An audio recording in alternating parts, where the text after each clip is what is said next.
नमस्ते स्वागतम।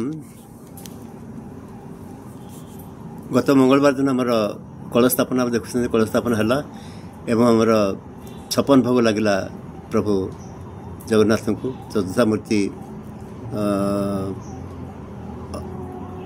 उपस्थित रहता सहित आम देवी मो माँ घंटेश्वरी जी प्रतीक स्वरूप सी उपस्थित थे। जो कलश उपाख्यानटा कौन चलते आम आपको देखा।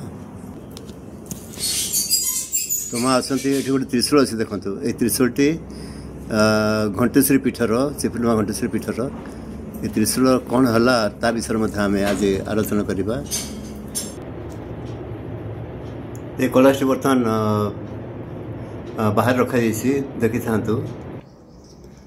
तो प्रातः 6टा पाखपाखी माँ को पूजा अर्चना कलापर नीलकंदर को गली।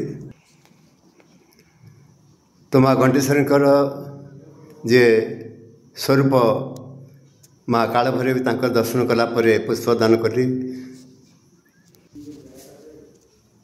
तापर भगवान अमरनाथंकर एवं प्रभु जगन्नाथ माँ सुभद्रा मध्य सब दर्शन आसती।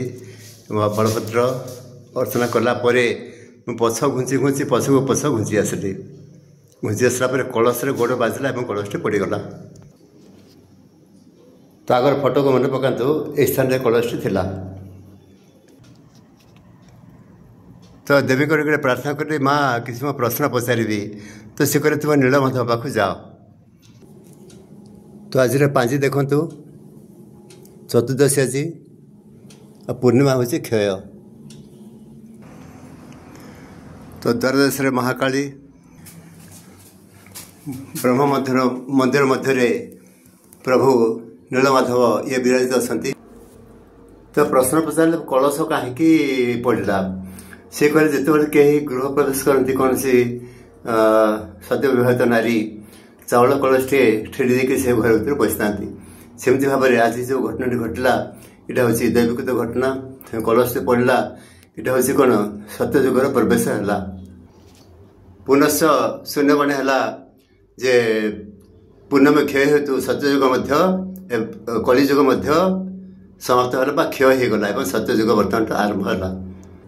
तो त्रिशूलटी रंग कर किंतु से रंग जी कले से स्थान थोते ये हूँ माँ घंटेश्वरी प्रतीक बसंत नायक पूजारी जे स्वर्गत सी निर्देश देते माँ घंटेश्वरी जे आमर